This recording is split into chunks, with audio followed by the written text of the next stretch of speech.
¿Qué es una entrevista? Una entrevista es una conversación que tiene un propósito o una meta. Las entrevistas han sido parte fundamental de la vida cotidiana por siglos. Se puede dar entre las interacciones de los abogados y sus clientes, los ciudadanos y sus representantes, entre los padres y sus maestros y, por supuesto, entre los clínicos y sus clientes. Por lo tanto, podemos afirmar que la entrevista es el instrumento más empleado en la psicología clínica. Asimismo, es un componente primordial de la evaluación clínica que procede, acompaña y sigue el tratamiento. Existen algunas ventajas en la entrevista, ya que estas pueden ser flexibles, no son muy costosas, son fáciles de manejar y lo más importante es que pueden ofrecer al clínico muestras simultáneas de la conducta verbal y no verbal del paciente. Existen algunos tipos de entrevista, entre ellas están las entrevistas iniciales. Este es el tipo más común de la entrevista. Los clientes se acercan al clínico por algún problema cotidiano. El psicólogo puede tener poca o ninguna información del paciente. Por lo tanto, en esta primera entrevista se direcciona a determinar la naturaleza y el contexto del problema.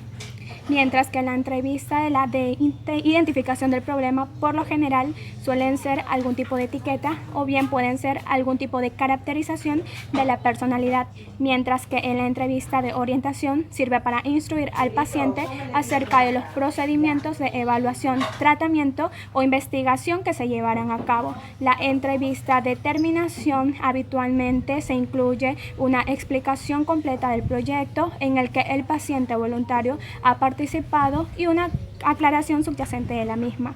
En la entrevista en situaciones de crisis, aquí por lo general se intenta dar apoyo, se inicia una ayuda o alguna acción inmediata. Esto significa que el cliente hay que tratarlo con calma, con interés y de una forma aceptante, trabajando directamente sobre el problema inmediato o refiriendo a algún servicio médico, social o psicológico adecuado.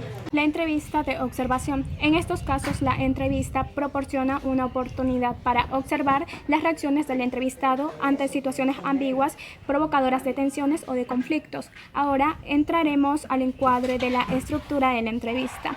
Decimos que la estructura se refiere al grado hasta el cual el entrevistador determina el contenido y el desarrollo de la conversación. Entre estas están la entrevista no directiva, en el cual el clínico interfiere lo menos posible, cuyo propósito es que el cliente se sienta lo más cómodo posible, mientras que en la entrevista altamente estructurada se va a recopilar la mayor cantidad de información en particular. En medio de ambos extremos se encuentran muchas mezclas que por lo general se conocen como entrevistas guiadas o entrevistas dirigidas. Ahora hablaremos sobre las intervenciones verbales del terapeuta. Entre estas están interrogar. Se interroga al paciente para obtener una información clara y precisa, ampliaciones y aclaraciones del relato. Otra de las características es informar, que constituye en proporcionar o facilitar información general que enmarca la problemática del paciente y cumple con un rol específico. Confirmar o rectificar enunciados del paciente. Este por lo general tiene un relativo. Rectificar permite poner en relieve los escotomas del discurso, mientras que la confirmación conlleva a la consolidación de confianza y estimula al paciente para su crecimiento. Las clarificaciones, a su vez, se buscan obtener los elementos más significativos del paciente con la finalidad de despejar los relatos de menos valor. Las recapitulaciones se estimulan en el desarrollo de una capacidad de síntesis sin necesidad de que convergen en trampolines. Los señalamientos a su vez indican un acuerdo básico sobre los datos a interpretar, dan la oportunidad de modificar datos y al mismo tiempo conductas. Las interpretaciones a su vez constituyen ser un agente de cambio e introduce una racionalidad posible, mientras que en las sugerencias el terapeuta puede detectar dónde hace falta una experiencia nueva con el fin de intervenir.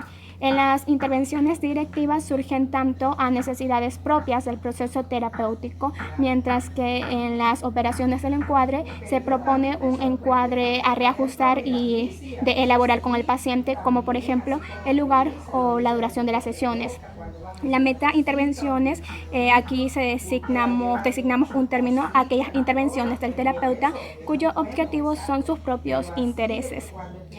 Ahora hablaremos sobre la primera entrevista. Esta primera entrevista está destinada a cumplir no solo funciones diagnósticas y fijación de algún contrato, sino también porque en el primer contacto con el paciente se va a permitir definir el proceso terapéutico, si continúa o si se abandona. Permite a su vez el cumplimiento y la dirección de los objetivos. Muchas gracias.